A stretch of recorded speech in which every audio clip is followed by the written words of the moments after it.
Sir ಬೇಲ್ಗೆ ಯಾವಾಗ apply ಮಾಡಬಹುದು sir? ಅದು ಖಂಡಿತವಾಗಿಯೂ ಅದ್ರ ಬಗ್ಗೆ ನಾನು ಹೇಳ್ತೀನಿ. ಅದು ಇನ್ನೂ ಅದ್ರ ಟೈಮ್ ಬಂದಿಲ್ಲ. ಸ್ವಲ್ಪ ದಿವಸದಲ್ಲಿ ಎಷ್ಟು ದಿನ ಆಗ್ಬೋದು ಸರ್?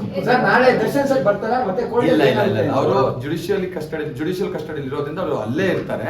ವಿಡಿಯೋ ಕಾನ್ಫರೆನ್ಸ್ ಮುಖಾಂತರ ಎಲ್ಲಾನು ಆಗತ್ತೆ. ಸರ್, ಕಾನೂನಿನ ಸೆಷನ್ಸ್ ಗಳು ಚೇಂಜ್ ಆಗಿರೋದ್ರಿಂದ ದರ್ಶನ್ ಅವರಿಗೆ ಕೇಸ್ ಮೇಲೆ ಏನಾದ್ರು ಇಂಪ್ಯಾಕ್ಟ್ ಆಗ್ಬೋದಾ ಅಂತ? ಇಲ್ಲ ಅದು ಖಂಡಿತವಾಗಿಯೂ ಏನು ಇಂಪ್ಯಾಕ್ಟ್ ಆಗಲ್ಲ. ಏನು ಅದು ಇದಕ್ಕೇನು ಸಂಬಂಧ ಅಂದ್ರೆ ಒಂದು ಅಂದಾಜಲ್ಲಿ ಹೇಳೋದಾದ್ರೆ ಎಷ್ಟು ದಿನ ಆಗ್ಬೋದು ಸರ್ ಬೇಲ್ಗೆ?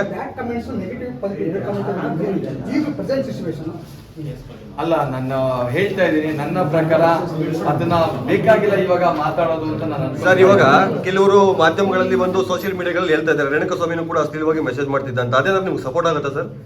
ಅಲ್ಲ, ಮಾಡಿದಾರೋ ಇಲ್ವೋ ಅನ್ನೋ ತೀರ್ಮಾನ ಮಾಡೋದು ಯಾರು? ಅಲ್ಲ, ಇದನ್ನೇ ನಾನು ಹೇಳ್ತೇನೆ ನೋಡಿ. ಮಾಧ್ಯಮದಲ್ಲಿ ತೋರಿಸಿದ್ರಲ್ಲ, ಮಾಡಿದ್ದಾರೆ ಯಾರನ್ನ ನೋಡಿದಾರ?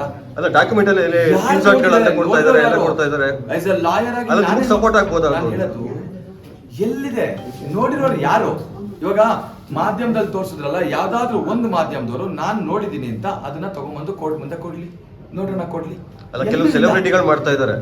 ಯಾರು? ರೇಣುಕಾಸ್ವಾಮಿನ ಅಶ್ಲೀಲವಾಗಿ ಮೆಸೇಜ್ ಮಾಡ್ತಿದ್ದ. ಅವ್ರಿಗೆ ಮಾಡಿದ್ರೆ ಅದು ಸಪರೇಟ್. ಅದು ನಿಮ್ಗೆ ಏನಾದ್ರು ಸಪೋರ್ಟ್ ಆಗುತ್ತೆ? ಇಲ್ಲ, ಖಂಡಿತವಾಗಿ.